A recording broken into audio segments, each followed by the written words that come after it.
আজ বানাবো butter garlic egg.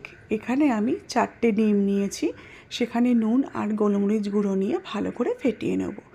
কড়াইয়ে আমি বাটার মেল্ট হতে দিয়েছি, মেল্ট হয়ে গেলে ফেটানো ডিমটা আমি দিয়ে দেব এবং চামচের সাহায্যে আস্তে আস্তে সেগুলোকে ভেজে নেব। যখন ডিমটা আমার পুরোপুরি ভাজা হয়ে যাবে তখন আমি সেটাকে নামিয়ে নেব। দেখুন আমার ডিমটা ভাজা হয়ে গেছে। তারপর কড়াইয়ে আমি আবার বাটার দেব। সেই বাটারটা ভালো করে মেল্ট হয়ে গেলে সেখানে কুচনো পেঁয়াজ দেব।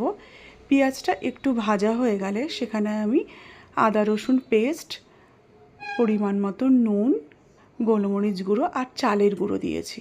সেটা একটু ভাজা ভাজা হয়ে গেলে দুধ দিয়ে দেব। দুধটা ফুটে গেলে আমি এখানে গোলমরিচ গুঁড়ো অ্যাড করব ওপর থেকে, আর ডিমগুলো দিয়ে নাড়িয়ে কসুরি মেথি অ্যাড করব।